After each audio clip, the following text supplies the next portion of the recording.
And I just thought like yeah. It looks cool. Yeah, thank you. Yeah, I quickly did it. But yeah, okay, I'm ready. I got my tea. Cool. So I have notes. So if I'm staring at the ground, it's because my notes are there and I haven't memorized this. But anyways, so like basically how this presentation that I sort of put together is all about how soil is a living being and it supports all life on land. And it also is sort of our biggest hope in terms of mitigating climate change. And it's also directly connected to our health. And one of the really interesting things is like the etymology of the word human and the etymology of the word humus, which is like the part of the soil that makes it like chocolatey goodness and sort of like a chocolate cake texture when it's healthy is it means being from and for the earth. So essentially in like our own language, there are sort of little secret treasures that sort of tell us what we are and what we're for. And that kind of relates to community as well and so many other words, but I'll kind of like get into that later. We're also so connected biologically that the scent of soil stimulates oxytocin, which is the same hormone that's released between mother and child. So when you're nursing your baby and bonding with your baby, that's that same chemical, that sort of like love feeling that rises up in your, or so I'm told. And every life on land is reliant on soil because all people who can't, or all beings who can't photosynthesize, so like us animals, insects, birds, all the other beings are reliant on plants. And even if you eat animals are reliant on plants. And so therefore we're all reliant on plants. And that kind of relates to like our fashion. Obviously all the fibers come from plants, and even like the Frankenstein fibers that are made up of fossil fuels are reliant on plants, are made up of fossil fuels, which are essentially just old trees that are underneath the soil that we pump out into the atmosphere to create oil. So really, really like almost all of our life is associated with it. Water, in the water cycle, if soil is healthy, it's able to filter through the soil, all the different layers of the soil, and it comes out as sort of fresh drinking water. When the soil isn't healthy, it runs off with the topsoil that we grow our food in into the river systems, and that washes out into the oceans and through the waterways. And soil is meant to be on land and not in the water, so it ends up harming the aquatic life that lives in there, especially if we've like drenched it in chemicals or been tilling the land, or there's no plant roots in the soil to sort of hold it together and create healthy soil aggregates that sort of create that chocolatey cake existence. 75% of our medicine or 75% of the world is reliant on plants for medicine. And I think it's something like 150 of the top prescriptions are made up of 74% plants. So even the pharmaceutical industry is reliant on plants.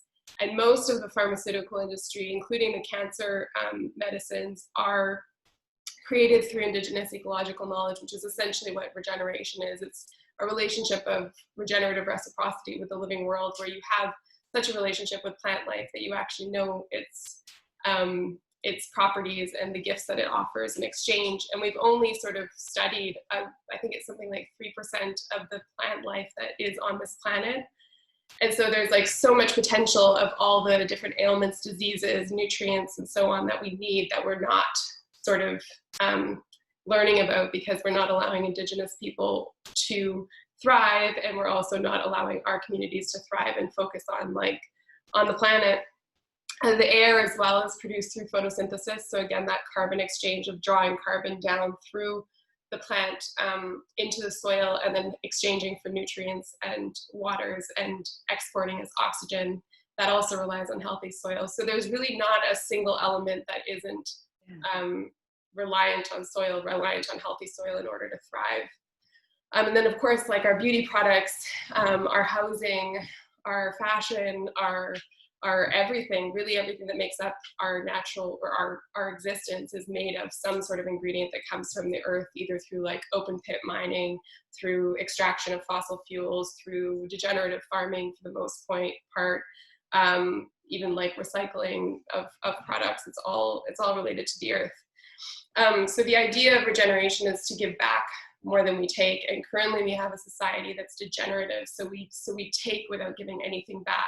And the sort of logical response when you're a linear thinker is sustainability, because you're like, oh, I'm going to give back what I want to take, but I'm not going to give back more than I want to take, because why would I do that? Financially, it doesn't make sense.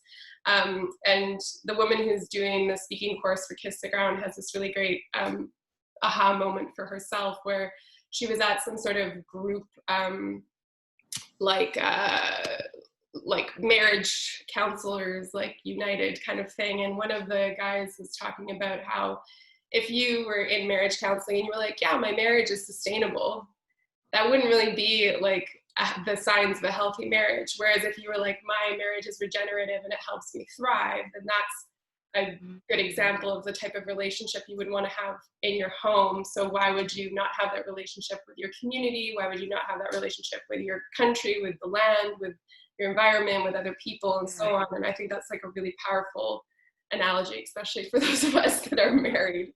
Yeah. So the sort of goal of this workshop is to sort of talk about the collective traumas we've been through, and then talk about how we can create a society that is heart-minded, regenerative, and equitable, sort of weaving through lifestyle changes, community regeneration, anti-racism work, spirituality, and political action. And I'm going to kind of go back to the 5 points that relate to regenerative agriculture as I kind of sum up.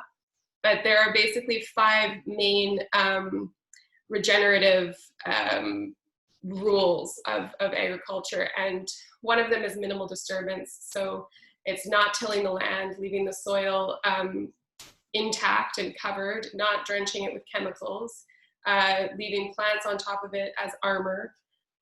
Diversity is key, so having a diverse number of plants that help support each other and help prevent disease by providing protection and nutrients to each other. Keeping roots in the ground so that the soil doesn't run off, and so that the soil is fed through the carbon cycle. And animal integration, because the way animals moved traditionally before humans started acting in positions of supremacy over them was in these sort of herds, and they would defoliate the grass, so they would eat some of the grass, they would digest it, poop it out, pee on it, and then stomp it. So they'd essentially be like replanting what they took. And then they would move on because of the different predators that were coming through, and also just because like they were beings themselves who were smart enough to be like, okay, we got to look for some fresh food, let's move on. And they would come back to that patch after it had regenerated and do the same thing again. And that's why we have such like diverse grasslands in Canada and the United States or Turtle Island. And those are some of the hugest carbon sinks that we have, with like roots taller than any man, because they've just been left there to just continuously regenerate and feed each other. So those are kind of 5 things to keep in mind. And then I'm going to talk about how we can use those lessons in our own sort of self-growth and focus. So I'm going to start by looking at winter solstice, using the wheel of the year. So winter solstice, spring equinox, summer solstice, and autumn equinox. So winter solstice was sort of 21st of December, just before Christmas, until spring equinox, which was 21st of March. And during that time, traditionally, it's a time of death and rebirth, so death to make room for new life. It's also called the cleansing tide, which is kind of an intense way of looking at this particular event that happened for all of us collectively. But this was during the time that the wildfires were happening in California and Australia, and the entire world sort of like had their eyes on these fires in shock and horror. And I think for a lot of people, it kind of woke them up. And interestingly, if we think of this whole talk as sort of a tree, this is like the seeds of change. So there are certain species in nature that the seeds that they use to proliferate their populations can only be germinated through fire. And traditional peoples used to use fire as a way of regenerating lands. It's just that now we have so many elements that are out of whack, that sort of what caused the fires were 2 things. One was global warming, so extreme heat, and the other was drought. So drought is caused by that water cycle not working that we were talking about before, where the land is almost like cement and it just runs off. So the soil is not able to take in the water and nutrients, or sorry, just the water, and sort of quench its own thirst with water, and be able to hold that water for times like we've had here, where there'll be like a heat wave followed by a heavy rain and a heat wave followed by a heavy rain. When we have healthy soil, the soil can hold that water, and the plants can help hold that water, so that in times of heat and lack of rain, they have a sort of aquifer of their own. And obviously when plants are not able to, when soil is not able to hold water, plants are not able to hold water, and trees are not. So they're just sort of like dried out, kind of like we get in extreme drought when we don't have access to water. Humans start to sort of wrinkle up and shrivel up. And obviously with trees, being that they are flammable, and as you can see in my fire here, it creates an environment where it's really hard to prevent the fire from spreading in an unhealthy way, in a way that takes more life than it can give back. So we've sort of created this degenerative environment. And I think that like during this time, people realize that our severed relationship with the earth is not really a question of saving the earth, it's a question of saving humanity, because obviously the earth will be fine without us. And if we don't repair that relationship, we're not going to be able to have human life on earth, and that a number of extinctions are going to happen that are going to disequilibrate a number of extinctions are already happening that sort of disequilibrate the biosphere, and really create an environment that's not healthy for humans or anything. And normally when these fires have happened, like even the fires in Amazonia that happened last summer, people sort of like go, oh, shock, horror, and they donate money, and then they return to their lives of normality and just like sort of turn their cheek and continue their lives as they did before. But this time what happened that was different was by sort of, I think it was by the beginning of March, the fires in Australia started to sort of be under control, and they began to have an opportunity to sort of just reset. But at that same time was when coronavirus was spreading across the world. And so before anyone even had a chance to go back to their normal lives, they were basically locked inside for the safety of humanity once again. And this time between the 21st of March and summer solstice, which just passed, is traditionally known as the growing tide. It's also the traditional start of the year, because it's like when life starts to begin, rather than how we have our calendars now, where it's still a time of death and rebirth. And coronavirus came to remind us that the health and vitality of our planet is also related to our own health and vitality, and that when we push into places of wild nature that have not been in contact with humans for a long time, or to extract beings and living beings from these wild places of nature, we come in contact with viruses and pathogens and bacteria that we haven't been in contact with before. And because the way that we're interacting with nature is so aggressive and abusive, where we're literally ripping open the animal or ripping open the plant and releasing what is inside of their bodies into our atmosphere, much like we do with carbon, we're going to have this type of thing happen again and again. And this is just one example of one pathogen that can turn into a virus, that can turn into a human virus that has happened in the past and that will happen in the future. And I think we forget that in 1 teaspoon of healthy soil, there is more life than there are humans on the planet. And that life has a direct relation to our health. So the microbes in our soil are related to the microbes in our gut, and essentially the roots of a tree or a plant are a reverse version of our intestines. So they function very much in the same way. And the way that we take in nutrients is similar to the way that plants take in nutrients. And if the plants are unable to take in nutrients because the soil is not healthy, so when we like eat food that's from a monocrop or from like Monsanto's GM seeds covered in, Roundup and all sorts of glyphosate and whatever, this creates less of an opportunity to grab nutrients. So for example, like one of the, if we had an orange that our grandparents had, in order to get the equivalent nutrients now, we would have to eat 10 oranges grown conventionally to get the same amount of nutrients. We've had like an 80% drop in nutrition for our food. And this relates to social justice issues, of course, because one of the reasons that Black, Indigenous, and people of color were more affected by COVID-19 has nothing to do with us having a different biological makeup, because we don't. For the most part, I think it's like 99.9%, 100% the same in the human race. But it does have to do with access to healthy, culturally appropriate foods, just food sovereignty. It also has to do with the process of purifying the air, which is done through photosynthesis as well, and that most marginalized groups tend to live near areas that don't have as much environmental protection against the pollution. So even in London, if you look at the neighborhoods that were most affected, they are also the neighborhoods that I think it's like the A24 goes through. We essentially have like a highway coming in through Merton, then Morden, then kind of following the Northern Line, Tooting Broadway, all the way up through. And then if you come from the other side of the city, it goes through Peckham and Brixton. And that is one of many reasons why Black, Indigenous, and people of color were more affected, because they are less protected from the poisons and pollutions and unnutritious food. It's a question of privilege and access. And also in the States, obviously, access to healthcare, which is a huge deal, and something we're really lucky to have here in the UK. And soil, just like humans, you can't just eat one sort of monocrop of food. Soil needs a whole diverse amount of, or a diverse sort of collection of plants in one space, just like we need a diverse collection of plants inside our body in order to be able to have the right mix of nutrients. So when we have a monocrop, we're preventing the soil from having that. We're essentially being like, you're just going to eat bread and only bread, or you're just going to eat soy and only soy.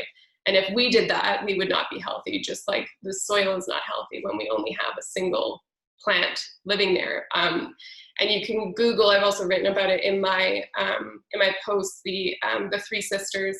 So Indigenous people would grow peas and squash, peas or beans and squash and corn together, because they could be planted in the same area and they would protect each other, share nutrients, and protect each other from different diseases.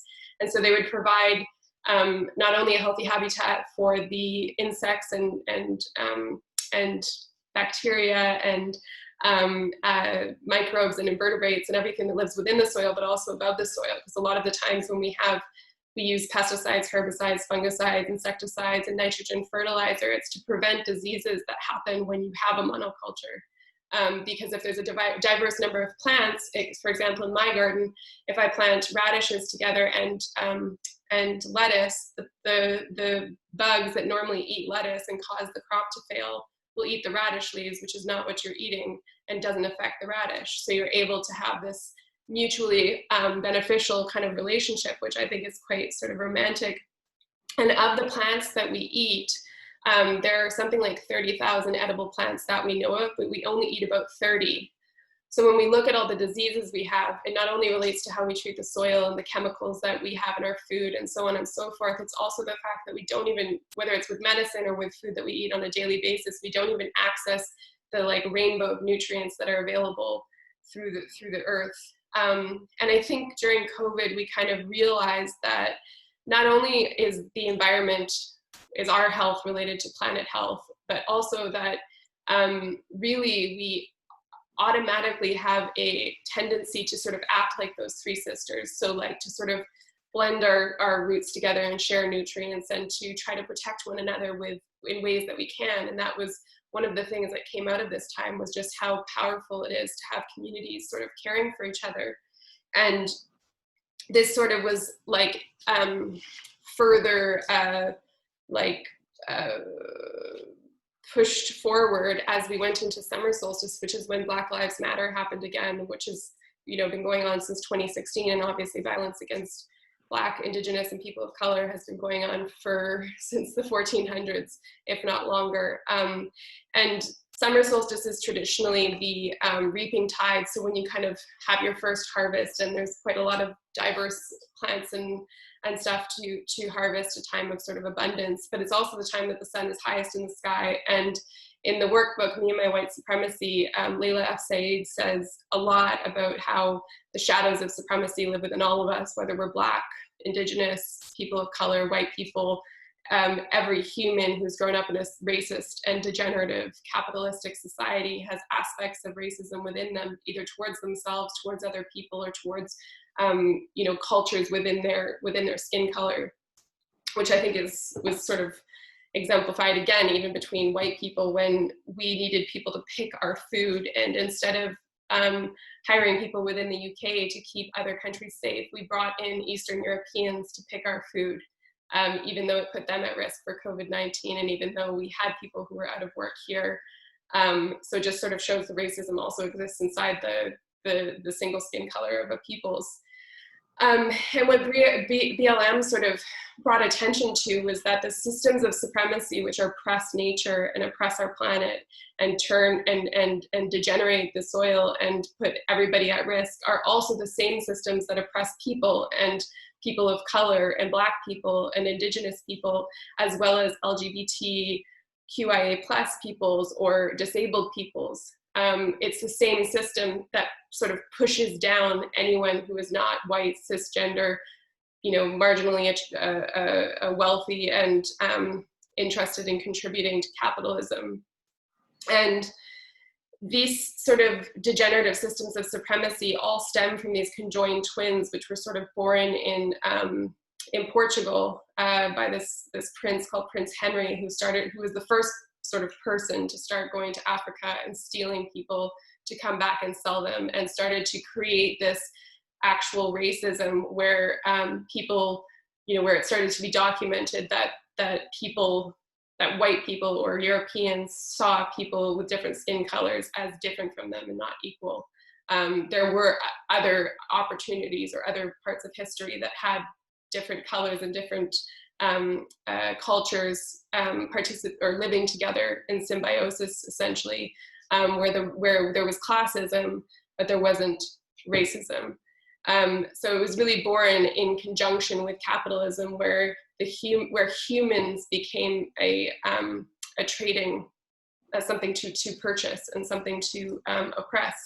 And that idea and that action of slavery, of selling humans into slavery, sort of, if they were conjoined twins, and this is coming from How to Be an Anti-Racist by Ibram X. Kendi. It's not something that I thought up myself.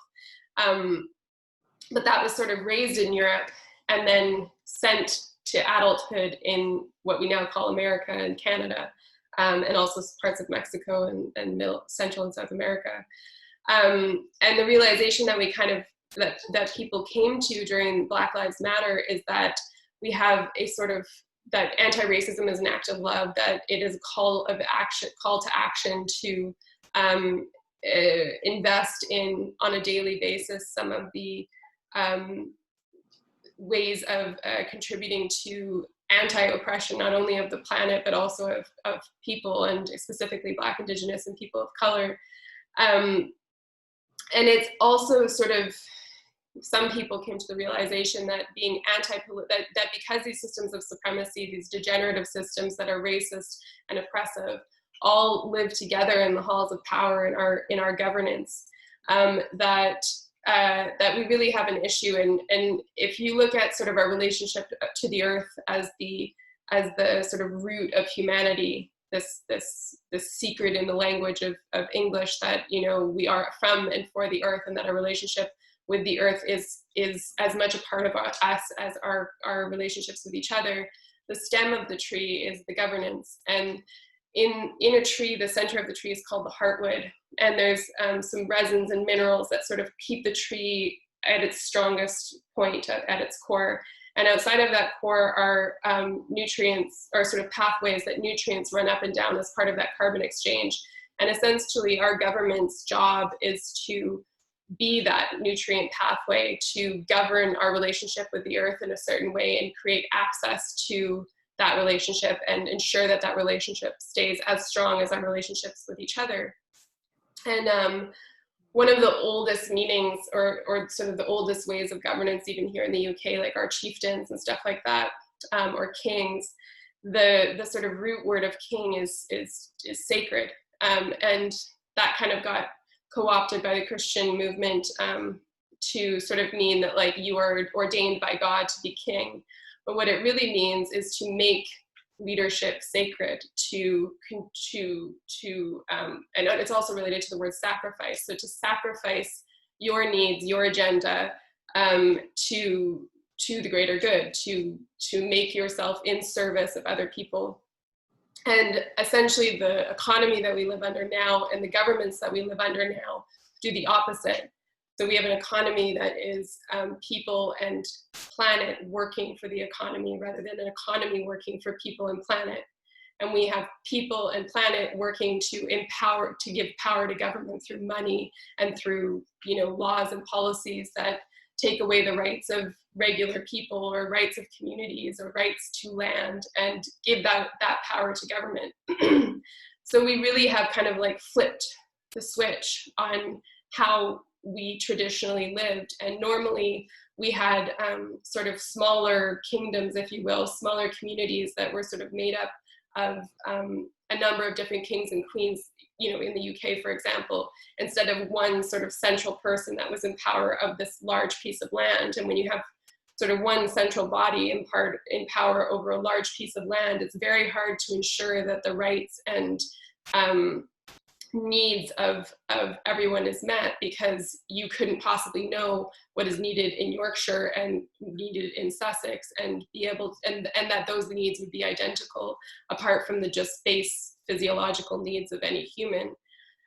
So one of the things that I think is really important to get involved politically and that's happening right now in Parliament is that Caroline Lucas and Clive Lewis and a number of other cross-party, non-binary politicians who are working towards a Green New Deal, which is an economy that works for people and planet rather than people and planet working for an economy, is that they are working together to devolve power from government and put it back into the power of people rather than people being disempowered. Yeah, go for it. And so it's one of those examples of how we need to start not only getting engaged in politics and possibly running in politics ourselves, at least locally, but also to find people who are leading with that nobility of the soul, who are leading in a way that shows you that they are willing to give up their needs, or that they are not in it for power, that they are not in it for ego. Instead, what they are trying to do is portray a certain level of wisdom and humility in order to listen to people and try to make decisions that help the most number of people rather than try to make decisions that help themselves. It's almost like a ritual of caring. And I think that as we move into autumn equinox, and obviously this is definitely more directed at white people than Black women like yourself, or Indigenous women, or people of color, or anyone who's marginalized in any way in our society. But the next season to follow this one is autumn equinox, and autumn equinox is the resting tide, and it usually has a lot to do with sacrifice. And so the way I look at this is it's a time to sacrifice privilege in order to sort of compost the soil, compost the needs of our communities and the greater good.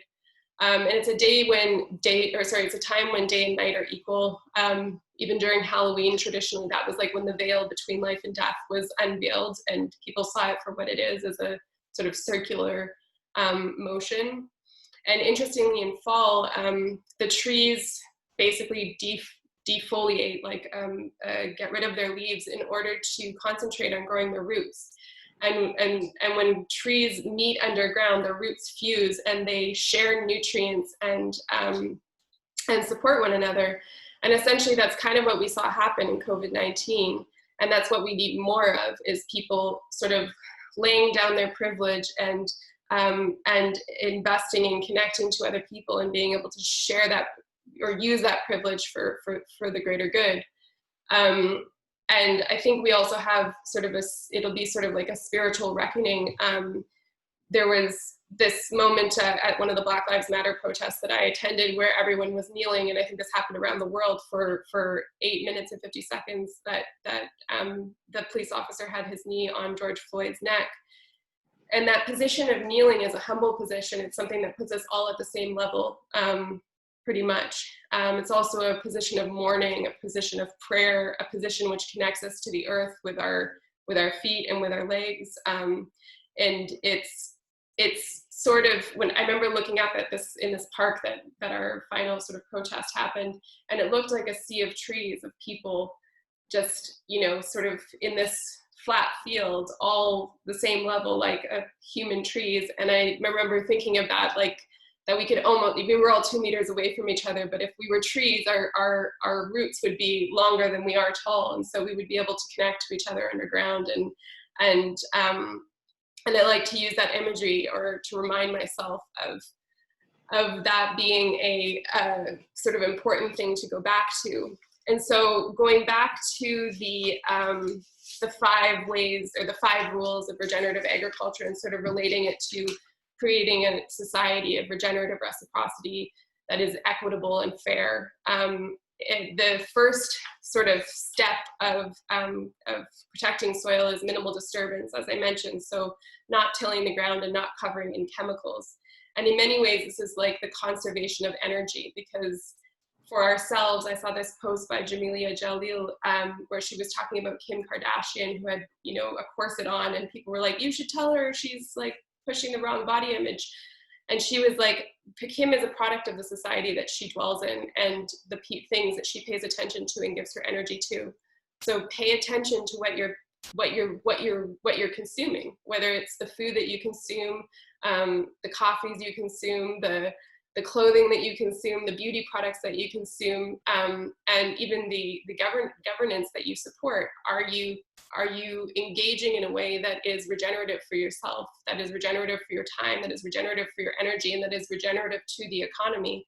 If we're supporting Starbucks instead of a local business, that's degenerative. We're also giving our energy and our money towards something that's taking more than it gives back. Whereas if we give our money to a small business, it's going to contribute to that economy and become regenerative. If we think about it on the second step, which is always keeping an armor on top of the soil, so always having a cover crop when you're not growing a harvestable crop, and vice versa. It's something that reduces erosion, drought, flooding, and mitigates climate change. So if we do that same thing for people who are made vulnerable in our society, ensure that they are always protected, ensure that the decisions that we make in terms of who we vote for are not about protecting ourselves, but are about protecting the communities that we live within and the people who are made vulnerable in our communities. Because obviously, if we have our base needs met, we don't really need any more policies and laws to benefit us. We need policies and laws that benefit other people. And by benefiting other people, we actually benefit ourselves. Universal basic income is a good example of this, which I've got like a highlight in my stories that people can watch. Then 3, diversity is regenerative. So in soil, like I said before, a diversity of plants enhances the biosphere, and companion plants help share nutrients and create protection and support. And we all have a role to play in that ecosystem of change. Not everybody's role is going to be the same, and being politically active is part of it, but we each have gifts to offer that enhance our environments and other people's lives, and those are all important as well. And in the halls of power, we have a monocrop of white representation, mostly male, mostly middle-aged men who are making all the decisions for our society. And mostly white, male, middle-aged men is not what our population is made of. And so we need to create environments by voting for people not only who hold that nobility of the soul, but also who represent groups that are traditionally marginalized by our systems, in order to ensure that their voices are being heard instead of ours, or in conjunction with ours, not one or the other. So whether it's in your community council, or the person who represents your community, your councillor, your MP, your government, you want to be looking for people who you can help empower, or encouraging people that you see have that nobility of the soul to run for positions of governance, and supporting them financially, whether that's like an NGO that helps, create food sovereignty. That is also a way of being political. It doesn't necessarily have to 100% be related to traditional politics. Keeping roots in the ground year-round is another way to prevent soil degradation. And anti-racism and regeneration are both daily acts that keep us connected to the earth in these sort of continuous acts of love for one another, whether it's living beings or human beings or non-human beings. And one of the things we have to do in order to protect the environment is take notice of it and make sure that people sort of have access to it. Because if we don't have access to nature and we're not noticing nature, then it's very hard to protect it. Just like if we're not listening to Black, Indigenous, and people of color and don't have access to what they're going through, the information that we're going through, or simply not listening, then we're not going to be able to create policies and laws that in collaboration that are going to protect and enhance and allow those lives to thrive. And the fifth part is that animals are a natural part of nature. So like I talked about before, animals through their traditional ways of moving and traditional ways of being regenerate the soil and essentially replant any plant that they eat by putting back more than they take, and they act as a compost. So instead of acting like sewage as humanity, we can also act as a compost by not only integrating humans back into nature by funding programs which enhance land rights and promote food sovereignty and increase access to land for marginalized people who don't traditionally have access, but also by ensuring that the farming that goes on in our communities is not degenerative for our communities, because those who are made vulnerable by our communities are going to be most affected by degenerative use of land. So essentially, all of this is to say, and this is from Robin Wall Kimmerer in Braiding Sweetgrass, as we heal the land, we heal ourselves. And as we heal ourselves, we heal the land. The whole thing is circular, and the best way to be is regenerative. The end. Wow. Wow. Thank you. Honestly, thank you so much. I've learned quite a lot. I have a lot to sort of like digest, and you were referencing a few other authors who've inspired you, and like giving me options of like, okay, if from braiding grass to anti-racism work.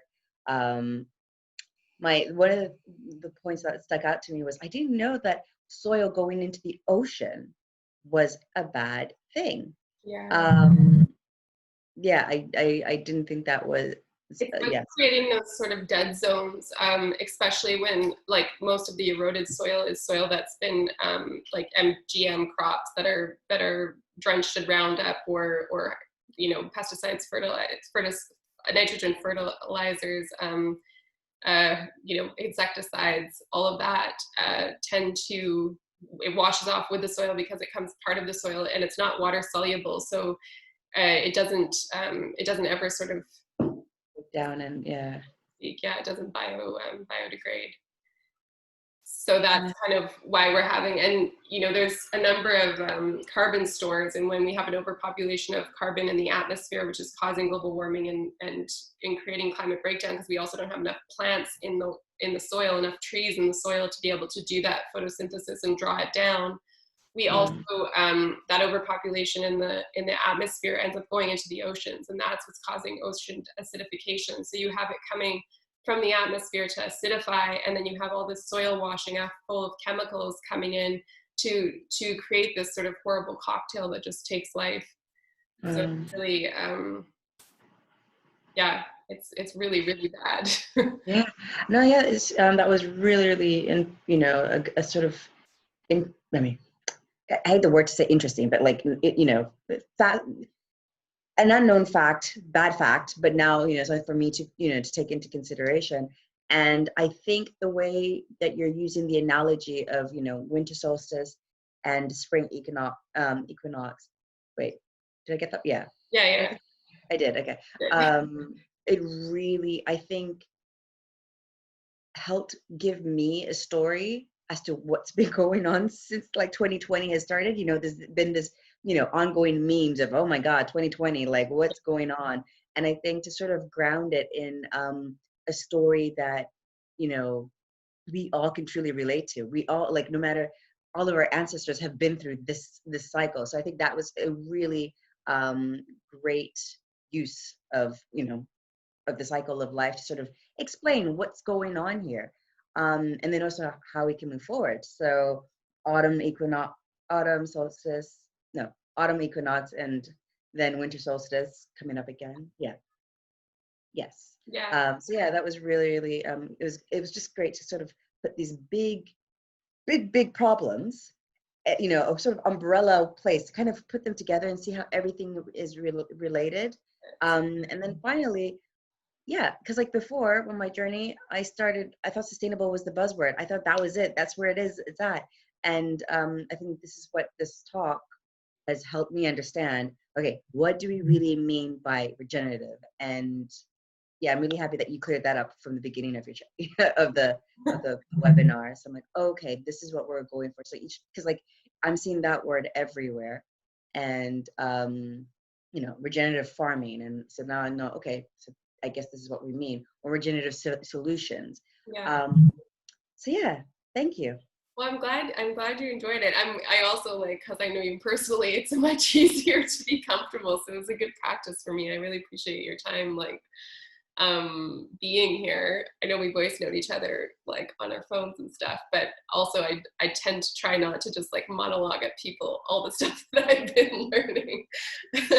No, well, I mean, like, I think it was just, it just perfectly worked out, you know, and I had been craving to hear about this, and now I'm like, okay, so this is where I sort of I can go when I have time, you know, to sort of learn more about it. And also the funny thing is, I was reading, and I absolutely reading on Audible, The Secret Life of Trees, or is it The Hidden Life of Trees? Yeah. So when you're talking about the roots that like sometimes fuse together, and how it's, you know, trees that are not grouped together are more vulnerable, and all about I was just like, all the visions were coming back to me of that Audible book.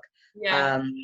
And yeah, like trees are fascinating. the baby tree, like the mommy trees like feed the baby trees, and like other trees in the community will feed their babies, even if they're not the same species and stuff like that. Like, or like stubs can be kept alive forever, you know, even though like they shouldn't be, because like everybody else is just like supporting the stub. yeah. Another one was like how like if a plant is being chomped on, like a few distances away, it'll send a signal, and all of a sudden the other plant's leaves will become bitter by the time the animal comes to chomp on them. Yeah. So like, yeah, they're communicating. And like the thing about the living organisms in the gut, that was also a really good example or a way to explain like why like soil living organisms are so important. Because to be honest, I didn't get it, why soil is so important. But when you talked about the gut, and like all of us are all about, you know, gut health. gut health right now. The gut is the new brain, gut is the new heart, gut is, you know, so I think that was like I was like, okay, you know, kombucha, you know. Yeah, exactly. And I think, you know, there's ways to relate that to the products that we buy too. I think I've only done a few regenerative product posts, but I have one on like candles, and I'm doing one on soap that come from these regenerative food systems that are essentially products made from byproducts of regenerating the soil. There's also like Fiber Shed is doing a great job in the US, and they've also come here, or in the country now known as the US, they've also come here to England as well. We have like a Southwest and Southeast Fiber Shed, and I think a Northeast one as well, that are essentially working with regenerative farms to create growing systems and also production systems for clothes that are within a sort of, you know, certain mile radius. And that again has, you know, it'll come from a farm that has sheep that's producing wool. The sheep are also producing sheep's milk and therefore creating cheese, and they're helping regenerate the soil, because even when they have the cover crops, they send the sheep in to defoliate those cover crops and essentially harvest them, and it's feeding the sheep, and then the sheep poop and they replant that cover crop, and so the soil is always fed, or they essentially like compost that cover crop, and so the soil is always fed, and you have all these sort of indigenous ways of living, even here in the UK, where we've lost our sort of Celtic heritage. Essentially, that's the type of clothing system that we would have had, where the mills were nearby, and though they were producing with what wasn't being used from other productions, whether it was food or I mean, it was mostly food, and even leather, for example. Like, yes, I agree, we probably shouldn't be eating as much meat, but if an animal is being killed to be eaten, then we should be creating leather from their skin. We should be using every single part of their body as a way of showing respect to that animal and giving thanks to that animal by not wasting any of its body. And that's what indigenous communities still do around the world. And that's what indigenous communities here did before we became jerks. And I also like your connection with the like, I mean, well, you highlighting the history of how like racism was raised as a child and then became an adult, like in North America and South America. That was really another like aha moment for me. So I was just like, oh, okay, I need to really like do some reading there. And then like the whole pollution, like with the whole COVID, like obviously like it's all on our minds and still is as pubs open today. And I couldn't exactly make the connection because like in my head, but now that you highlighted it, like, it's just air quality. Air quality is so important, it's not necessarily just access to healthy food. Yeah. Air.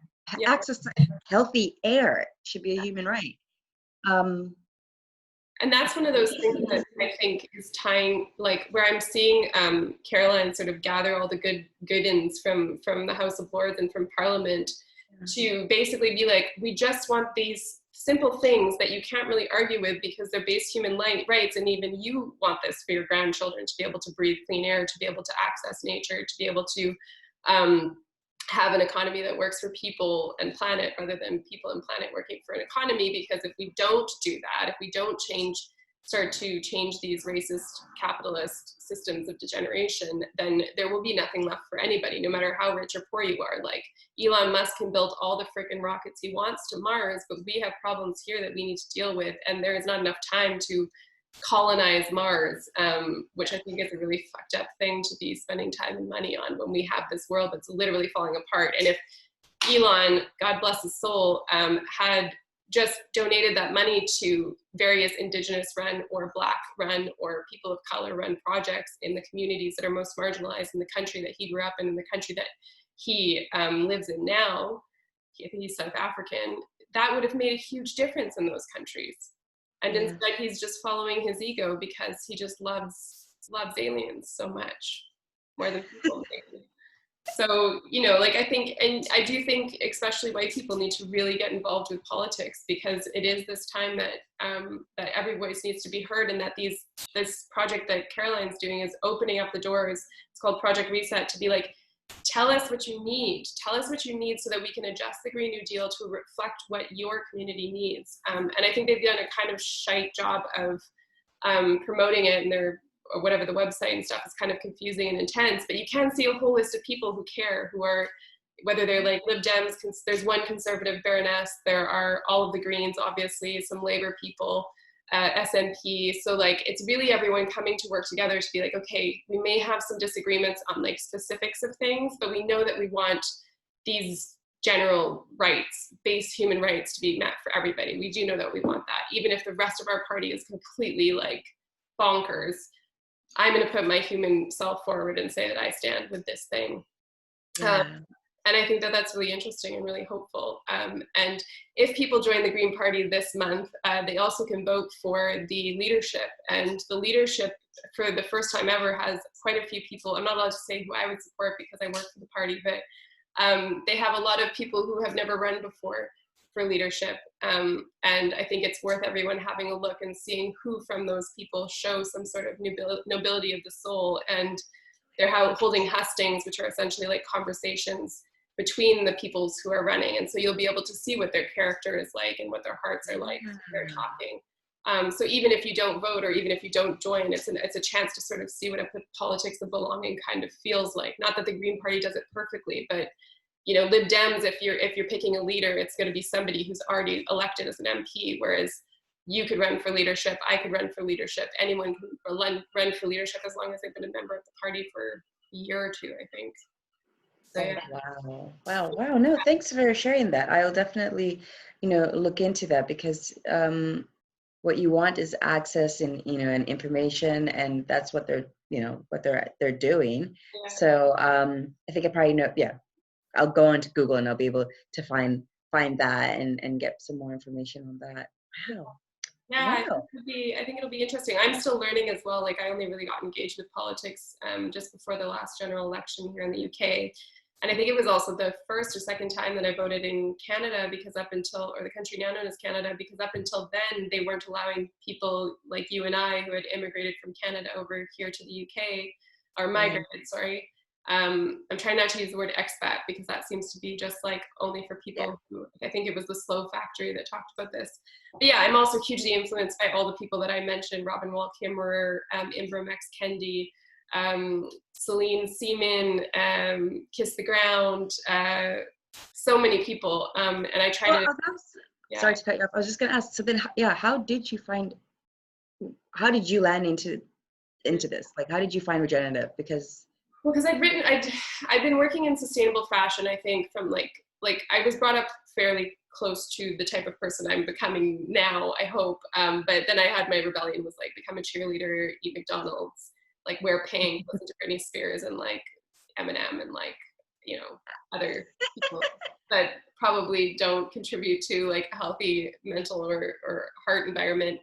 And in my 20s, I got into like, you know, yoga and meditation and all of that. And that's another thing that where I think like so many white people have benefited from this heart-led thinking. And all of this is like, is traditional knowledge from usually cultures that are Black, Indigenous, or people of color. And instead of taking that heart-led way of thinking and way of living and these gifts that have been kind of bestowed on us, we tend to just like take it and then capitalize on it. And then with that capitalism also insert some racism to make it inaccessible for the majority of people who could be healed by these gifts that have been offered to us for usually free or very little, like $2,000 to go to a trip to India to learn how to be a yoga teacher or whatever, and then bring it back and make a shit ton of money for yourself. And I think it's so fudged up that we have created a yoga industry that is contributing so much microplastics to the elements of the earth, like all these plastic yoga mats, all this plastic yoga gear, body shaming, you know, like like it's totally, and it's like mostly white women, obviously, and I think like we should, if you have been gifted some heart-led practice that has helped you remove away from this like rational mind that's promoted by Europeans and has been like pushed on to everyone else to create the society that we live in, you should be applying that to doing whatever you can to use the privileges that you have and the nobility of the soul that you found in order to create environments that other beings can thrive, whether it's human or non-human beings, but definitely Black, Indigenous, and people of color, and definitely the earth that supports you. Yeah. Because it's just this sort of, we've just come to just take and take and take, and I'm just as guilty as anybody else, but that's just the cookie crumbles. So then how did you, so through yoga, did you just wake up and were you sick of taking? Yeah, I guess. I mean, not that I'm saying that you personally, but I just mean like all of us, I am still a shitty person sometimes, and I was definitely a shittier person, but I had started working for my university newspaper writing about sustainable fashion like back in 2006 or something like that. And when I moved to the UK, I continued in sustainable fashion. I was reselling vintage clothing that I would sew and upcycle, and also making eco-friendly handbags out of upcycled fabrics. And I did that right up until the point that I met my husband. I was also like working other jobs. I've never sustained myself on any of this stuff, of finance. But then I moved to France and I didn't speak French yet. I needed to learn French before I could really contribute. And because I'm a writer, I didn't feel like going and working in a cafe, though it would have been great for my French, and I would probably speak a lot better French than I do now. I decided to start writing, and I think my first article was like, why Starbucks is an asshole and so are you. And that was kind of like that was the tone that I took, and it was very finger pointing. And I did this 365 days of going green and looked at every single habit that I had or product that I bought, and found out what the circular story was behind it, and what the issues were to the planet, what the issues were to people, the sort of intersectional story behind that. And then what the solutions were, which were limited at the time, especially for lifestyle products. And then I pointed my finger at people and were like, this is your fault. And after a year of like eco-anxiety and anger and frustration, I was completely burnt out, and it really had affected my life, negatively, because I was just like taking in all this anxiety and of information and then exporting that as anger and frustration. So like 2017, 2018, 2019, I started to go down this path of trying to look at the systems of supremacy that are problematic in our society. I think 2017, I officially started the anti-racism work that think it was 2016 or 2017, that I started to do, like I did the workbook that Layla F Saad had put together. Yeah. And I had already sort of been investing in decolonizing the way that my relationship with Indigenous people, especially on the lands I was born in, which we've talked about privately as well. And then my friend Jessica sang, and also my friend Faye Lesser from Sustaining Life.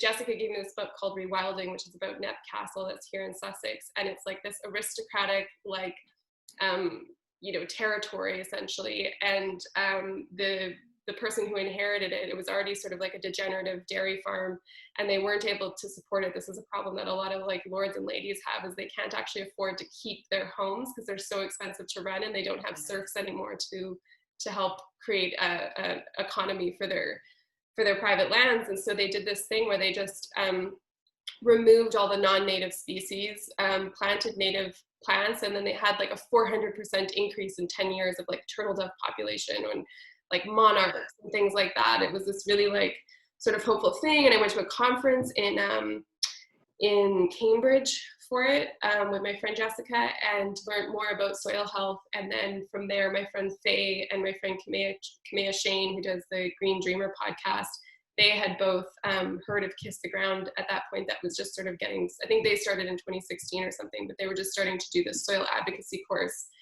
which I took. And then I took the regenerative gardening course, and now I'm taking the regenerative speakers course. And it was just this like whole world of enchantment that kind of transformed all that anger and frustration into like hope and love, and then transformed all that like export of negative energy into an export of positive energy, and allowed me to sort of come back and tie all the pieces of myself together, being like, I do love the earth.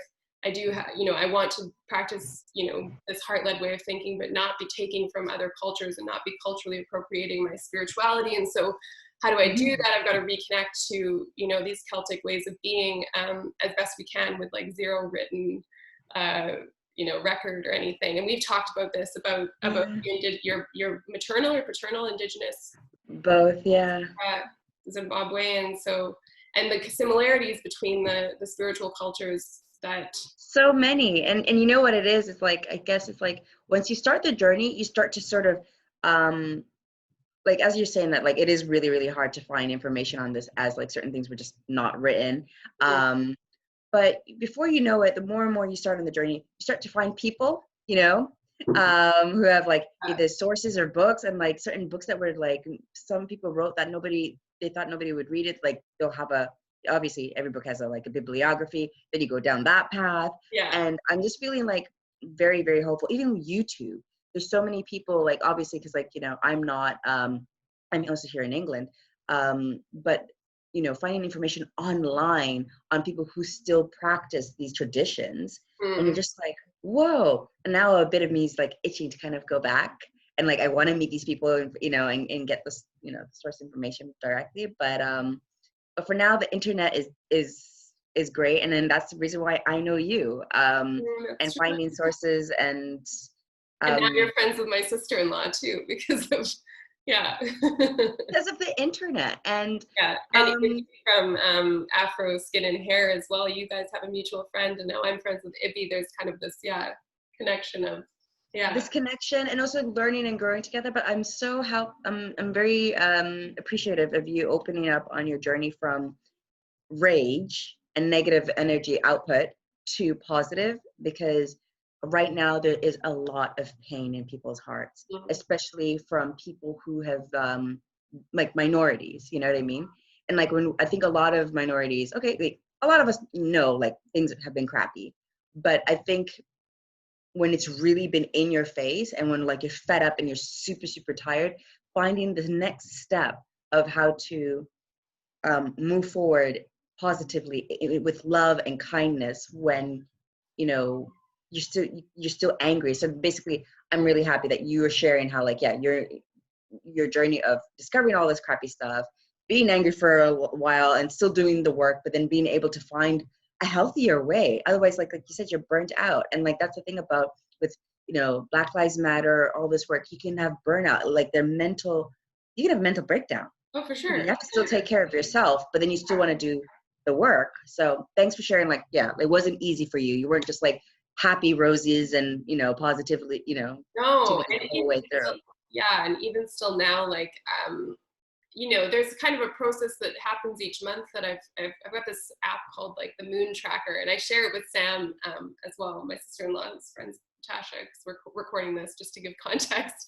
And sort of tracking, my sister-in-law and I voice note each other quite a lot, and now you and I voice note each other quite a lot, but as you kind of voice note with somebody for a long period of time, you sort of notice the patterns of their own soul that kind of go through this process of killing off something that's not working for themselves, of regenerating, of having moments of sort of despair and sadness and reflection, and sometimes depression, and then coming back into your power again, and realizing that that whole process is just part of changing. That's kind of what plants do. Like, growing plants for the first time this year has been such a humbling lesson, not only in what it is to nurture another being, because I'm not a mother yet, but also what it is to grow from a seedling, from a tiny seed into a fruiting plant. It takes a big passage of time, and I think we live in this society that's like, 5 days to like mental wellness, and like 6 days to like zero waste. And well, actually that is a good book by my friend Kate, but I didn't meet her to 6 weeks to do zero waste. She actually did do a really good job, but we have this sort of like pressure of time on ourselves. And I think that COVID kind of re-equilibrated that. And I do think that growing plants, whether it's just like a tiny plant in your house or a field of beautiful diverse plants, they do sort of teach you the passage of time and the passage of change and the passage of growth. And so, yeah, I go through that whole phase every month. And now that I recognize that it's a phase, it doesn't like pull me down as much. And being angry is okay, but also something I try to keep private or keep between voice notes and stuff when I'm, frustrated, instead of yelling at the world and creating more negative space. Also because I'm a white woman and there are enough white women yelling on the internet. Like, I'm 100% happy to hold space for Black, Indigenous, and people of color to express their frustrations and express their sadness and express their like disillusionment and everything, because I think that really needs to be heard. But what doesn't need to be heard as much as white women expressing the same thing, because we're not victims in the same way. Yeah. But that's, I could be wrong. I'm just, that's what we're all on the journey, right? And like, but I do enjoy like your fact about being in a cycle, because like you said, it also reflects the moon cycle that, like, especially as women, we go through, and it's so physical, the changes that you do go through within 28 days. And then connecting that to like the plants that you have, it's interesting. Like, yeah, a seed is sometimes like in the middle of dirt and you don't see it, and you're like, is anything happening? Like, are you still alive? And then all of a sudden, like, something just pops up, and all of a sudden, like, boom, it's blossomed, and then all of a sudden, like, it's fallen apart, and you're like, what the and then it keeps on happening. So but then it's another seed or like whatever. Another seed and whatnot. But that's, you've given me a lot to think about in terms of my own, like, emotional equilibrium. My own emotional ups and downs with the whole 2020, becoming a new mom, and all of these things happening. Just to sort of stay patient. It's it's a cycle, and the next phase will come through. Yeah, and not to like, Whitney Buick put this post up by someone else who I forget it was, but it said something like, the anti-racism journey, or the journey to like dismantling capitalism or whatever, it's a choir, and you're not always required to sing all the time and contribute all the time. And we sometimes put pressure on each other to participate when we're still digesting. And I try really hard not to put things on my Instagram page that I haven't digested fully in thought. I don't always, achieve that. Sometimes I rant and rage and just react. But I think that, there needs to be space for that regeneration. And Danielle, her last name's totally escaping me right now, but one of the other influencers here in the UK put up a post today that was talking about how it seems like everyone's, participated in Black Lives Matter and then just kind of like pulled back, or participated in like environmental action and then pulled back. And she was feeling really frustrated, as have I. I've expressed this to you, you know, on our voice notes, on our phones. But what I'm realizing is that even, you know, I have to listen to myself and also be honest with myself that sometimes I just have nothing to say, nothing to contribute. And that sometimes that like incubation period, especially for people who have privilege, that incubation period of being like, I feel icky, I don't know why, like I'm going to try and like just watch Netflix and, you know, buy some shit and see if I can like fill that hole inside of myself. But you can't fill that hole with stuff, and you can't fill that hole with like distraction. It's still there. And so once that seed is planted, sometimes it takes a fire, sometimes it takes enough water, sometimes it takes 2 seasons for that seed to germinate. But it's just about keeping that momentum going and singing your part in the choir or whatever. That's a really good way of seeing it, singing your part in the choir. Yeah. So now, right before my little one wakes up from his nap, how is the anti-racism book club going? Yeah. I mean, so I'm doing it with, is your husband doing it or is not? No, the book hasn't arrived yet. But no, I want him to. So I want to get your. Well, he can maybe join my family one with my brothers and my dad, and I are doing the same one in tandem because they weren't inspired to kind of like really commit to the official anti-racism book club. But it was a really interesting experience because obviously with you and with Sam and with other Black women in my life, I have certain conversations about race. With your listening to your lived experiences and sharing, you know, my whatever reflections and my own journey. But this anti-racism book club was mostly white and white presenting people. It wasn't all white, but mostly white and white presenting. And it was really interesting to hear where people were at and what it was that inspired, that drove them to action. And for everyone, that story is different. So you really don't know how you're impacting people. Like what ignited the fire in me and what ignites a fire in somebody else is going to be a totally different story. And this is what this woman Irene, who's running my speaking course, is saying too. Like what draws you to the thing is the fact that it's as simple as that you are a loving being and you want to express love in your life. Like that's what children do, and that's what we get kind of taught out of us. And I think with anti-racism work, with regeneration, with political action, with spiritual engagement, all of these things are just essentially acts of love. They're all in different directions, but they essentially need to have, you know, you need to wake up Matthew McConaughey has this speech that he did where he's like, I wake up every morning and that's the wrong accent, but, and I decide like whether my wife needs more attention, like does my partnership need more attention, do my children, do my career, does my spirit, do I need to spend some time with myself? A life of service. Yeah, Waking like up, what is, and making sure that stays in balance because the act is not always the same. And I think you have to have time to regenerate and to reflect. And if you're not taking that time to reflect, for me, that needs to be during a certain week of the month. And during a certain week of the month, I'm just like completely exhausted. Like that last week right up to the full moon, I don't know what it is, whether it's the moon or just my hormones or whatever, but I'm like flat out exhausted, have zero creativity and nothing to offer anybody. And that's okay. So you take that time for yourself that week. And then the week after you start to give to people, and not that this is giving because you're helping me as well, but like opening this up to my Patreons and having these conversations, like it's important for me. It helps me grow, and hopefully it helps whoever shows up, even if it's just you and me every time.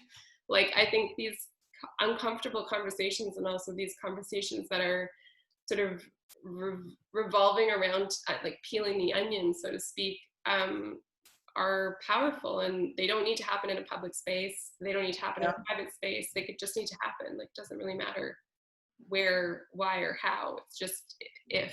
Or, happen.